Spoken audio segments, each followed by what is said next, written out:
नमस्कार। भगवान ने हम लोगों ने आगे चर्चा की। हमने देखा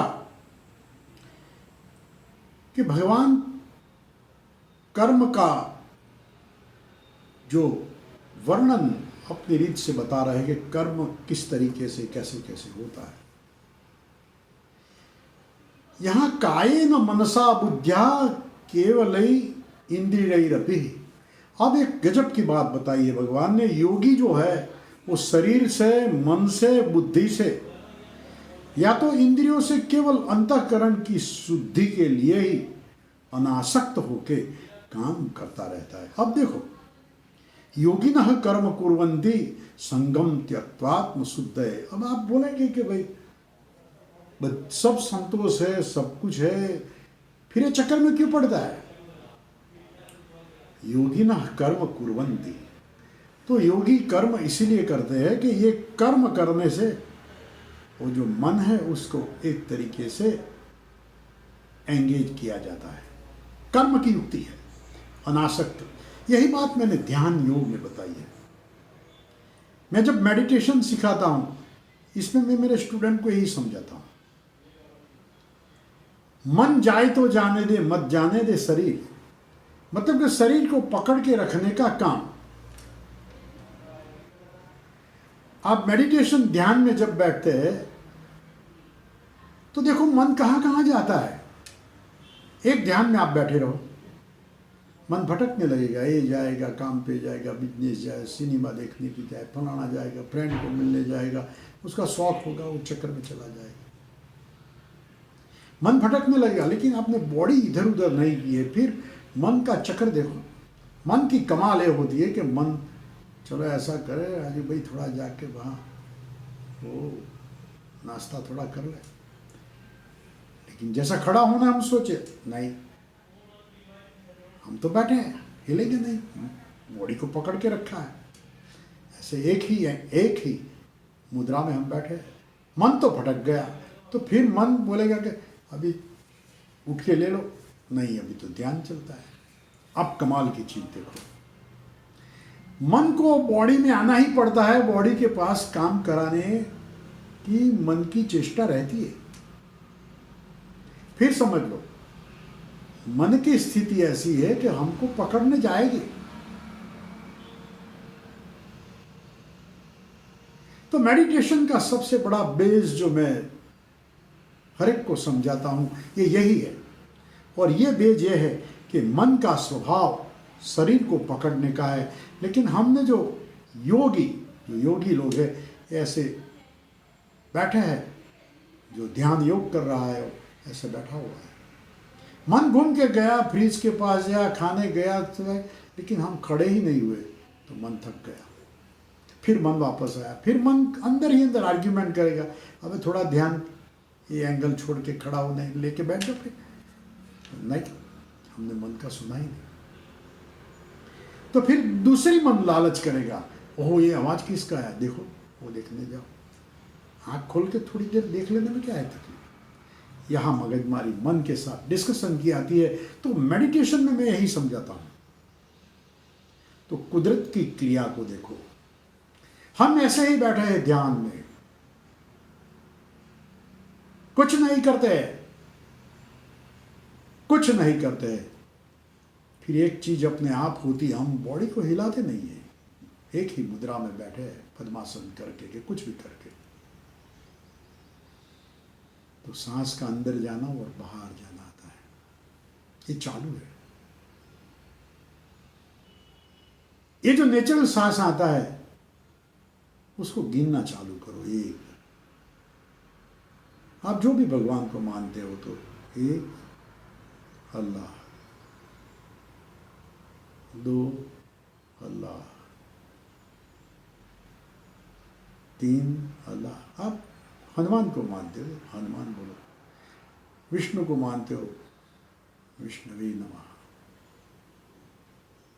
विष्णवे नमः। यीशु ख्रिस्त को मानते हो तो जीसस,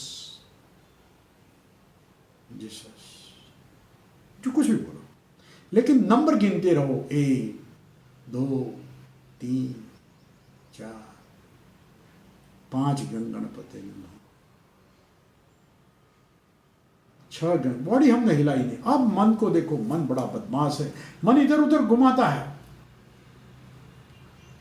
फिर वो गिनने का आएगा, ओह 6 कहाँ हुआ, अब तो 7 हुआ, 7, तो मन को वो गिनने में लग जाएगा।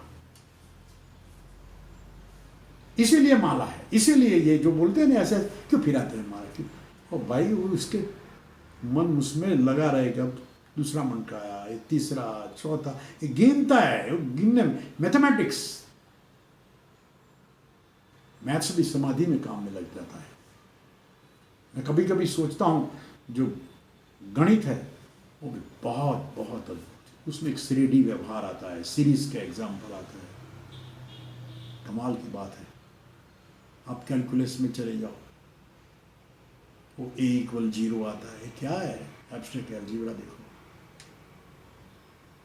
मैथ्स में अंदर चले जाते हैं तो गिनने में खो जाते हैं, जैसे चेस की बाजी शतरंज की रमते खेलते, ये क्या उसमें खो जाए, दुनिया सब भूल जाए, मन उसमें ज्वाइंट हो जाता है। तो मन को कुछ काम में जोड़ना पड़ता है, बड़ा बदमाश है मन, मन को रोको मत, उसको प्रवृत्ति में डालो।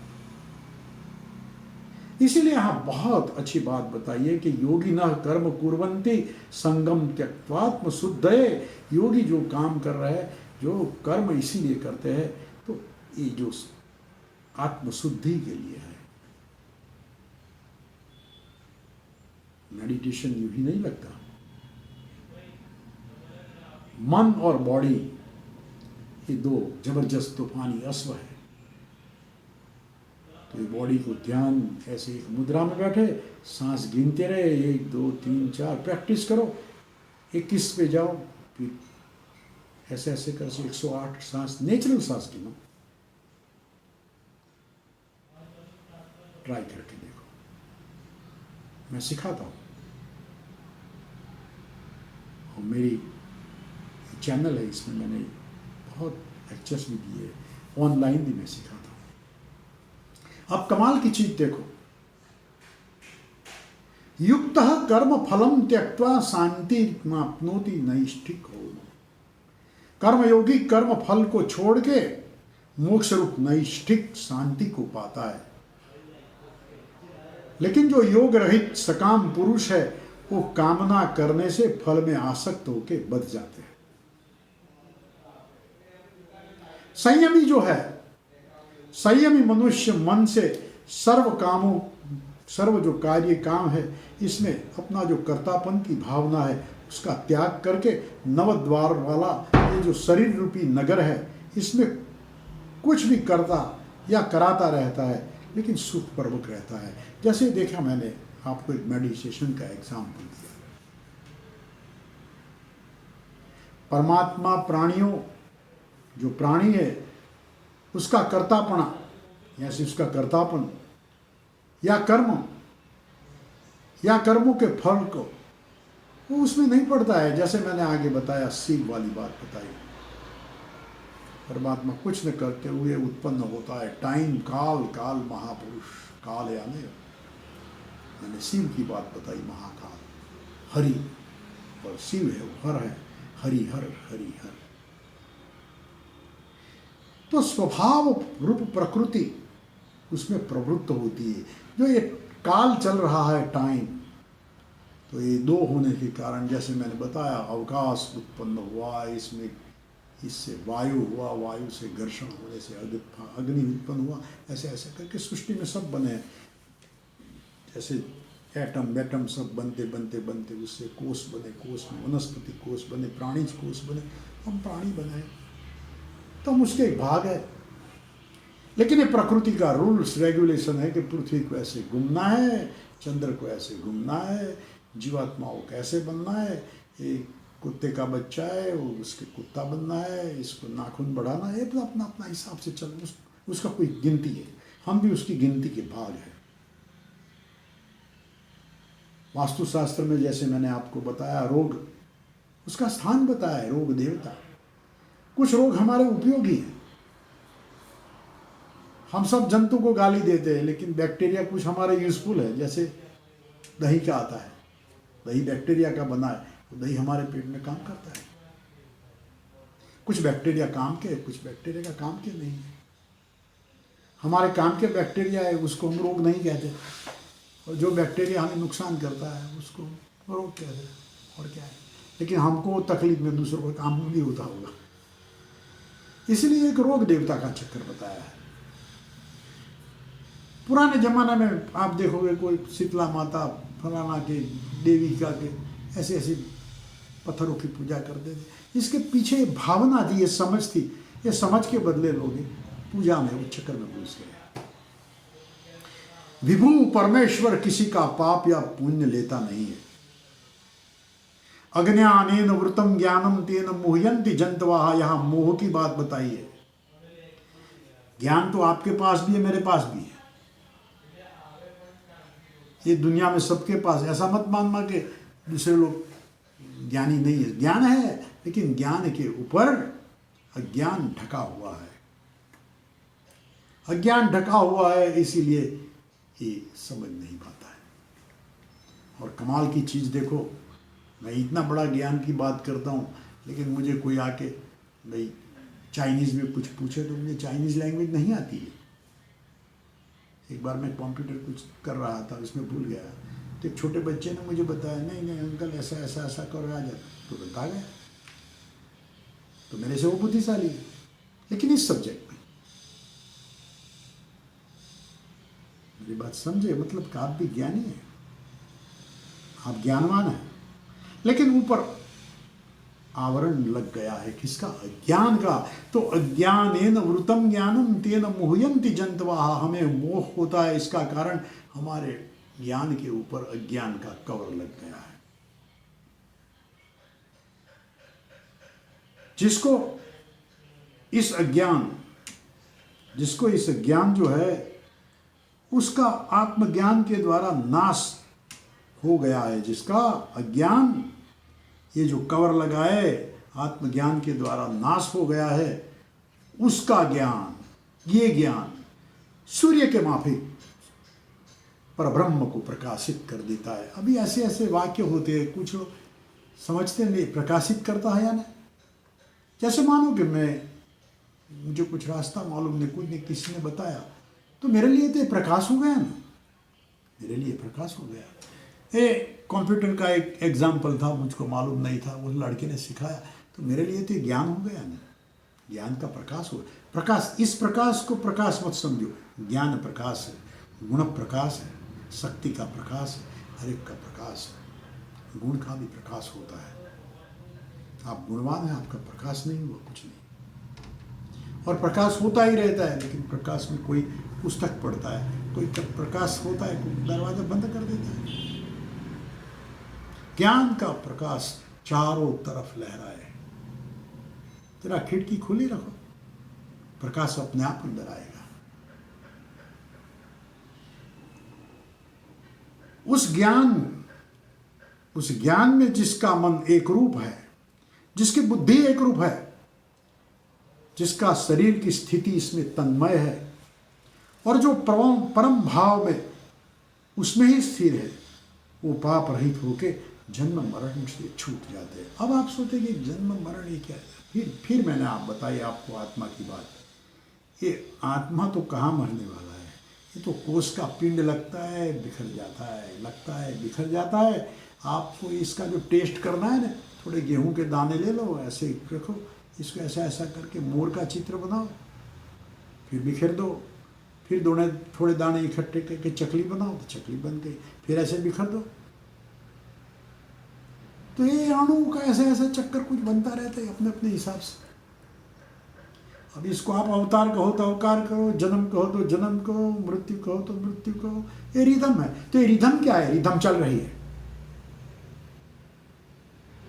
सांस का आना जाना, हमारे में ही रिदम देखो, हार्ट का चलना, पृथ्वी का चलना, ये जगत में लहराना, ऋतुओं का आना, एटम में इलेक्ट्रॉन का घूमना, एक रिदम है।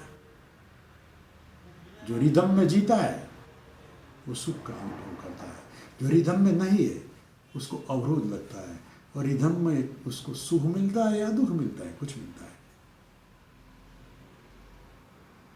इसलिए मैंने एक तुलसीदास है या सूरदास, मुझे एग्जैक्ट मालूम नहीं, लेकिन माला सांसों सांस की जगत भगत के बीच, ये माला चल रही है सांस की, ये अंदर गया सांस बाहर निकला, ये माला है। किसका जप है हमको मालूम नहीं है, लेकिन जप होता है। तो यहां जन्म मरण की बात रहेगी ही नहीं। ऐसे ज्ञानी जो हो वो विद्या विनय युक्त, ब्राह्मण में, गाय में, हाथी में, कुत्ते में और चांडाल में, सब में समान दृष्टि से देखते, कारण उसको मालूम है आत्म तत्व सभी जगह है, प्रकाश रहा है, सभी जगह है प्रकाश रहा है। जिसका मन ऐसे समभाव में स्थित है,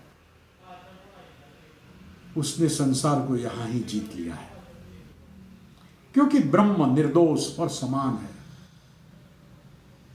समदर्शी मनुष्य ब्रह्म में रहते हैं।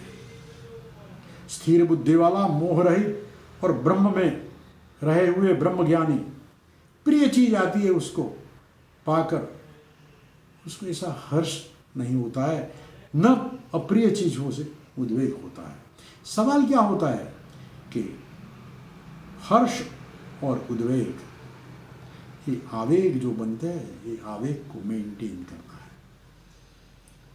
बाहर के विषयों में अनासक्त चित्त वाला मनुष्य अंतःकरण में जो सुख पाता है, वो अक्षय सुख ब्रह्मयोग में जुड़े हुए जो चित्त वाले होते हैं वो अनुभव करते हैं। अब देखिए सीधी बात, मतलब ये सिंपल तरीके से आप ब्रह्म ज्ञानी हो गए, ब्रह्म को समझ लिया। इंद्रियों और उसके विषयों के संबंध से उत्पन्न होते हुए भोग है, वही दुख का कारण है। आदि अंत वाले, जिसका आदि और जो जिसका प्रारंभ है और अंत है।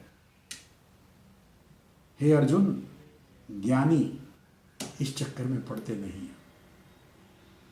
जो मनुष्य शरीर छूटने से पहले काम और क्रोध से उत्पन्न होते हुए जो आवेग है, उसको सहन करने में, मैं इसका शब्द ऐसा करता हूं, इसको बुद्धिपूर्वक मैनेज करने में, वो पुरुष योगी है और वही सुखी है।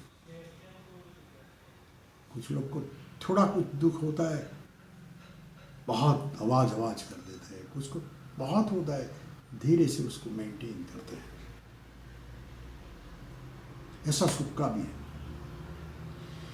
जो योगी अंतरात्मा में सुख, प्रसन्नता और प्रकाश का अनुभव करता है, वो परमात्म रूप, परमात्मा जैसे उसका रूप है, ऐसा रूप होके ब्रह्म निर्वाण मोक्ष को पा लेता है। जिसका पाप पुण्य का जो मैल है नाश हुआ है, जिसके संशय खत्म हो गए हैं, जिसका चित्त वश है और जो सर्व प्राणियों के हित में तत्पर है, ऐसे ऋषि, जिसको हम ऋषि कहते हैं, ब्रह्म निर्वाण को पा लेते हैं। जिसने अपना स्वरूप का, जिसको ज्ञान हुआ है, जो काम क्रोध रहित है, जिसने अपने चित्त को वश किया है, वैसे साधकों ने सर्वत्र, उसको जो होता है ना, सर्वत्र निर्विकल्प ब्रह्म का ही अनुभव होता है, क्योंकि ये सबकी चीज जानता है, सबकी जानता है, तो उसको वही दिखाई देता है। मेरा एक डॉक्टर फ्रेंड था, वो यही कहता था कि मैं देखता हूँ तो उसको इसमें हड्डी दिखाई देती, खोपड़ी दिखाई दी, इसका फेफड़ा ऐसा दिखाई देता है, तो वो बेचारा अंदर खक हो जाता। ये ज्ञान का चक्कर ऐसा है। और बॉडी देखता है डॉक्टर, बॉडी की पार्ट देख रहा है, लेकिन हम तो एक पूर्ण ब्रह्मांड की बात कर रहे हैं। पूर्ण उसका भी अंदर का जो भाग है, रचना के पीछे का सातत्य, वो सब देखता रहता है। तो इसको ये सब चीज ऐसे रमत लगती है।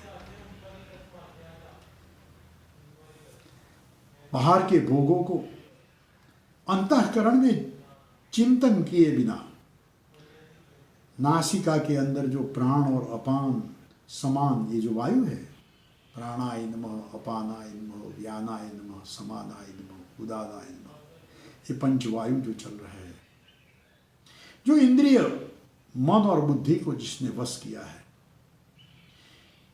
जिसने इच्छा भय क्रोध है जिसके पास, वो चले गए हैं। ऐसा जो मुनि साधक है वो मोक्ष की साधना में तत्पर रहते हैं, क्योंकि वही स्थिति में रहते हैं, इसीलिए वो सदा मुक्त है। ये यज्ञों और तप का भोक्ता, सर्वलोक के महेश्वर और सर्व प्राणी का मित्र, वो मुझको जान के शांति को पा लेता है। भगवान यहाँ कर्म संन्यास की बहुत सुंदर बात बताई, और भगवान ने यहाँ कर्म होते हुए भी कर्म का उपयोग क्या है, कर्म के उपयोग से हम हमारे मन को किस प्रकार वश कर सकते हैं, ये सब उपाय बताए हैं। आज इतना ही, बस अस्तु।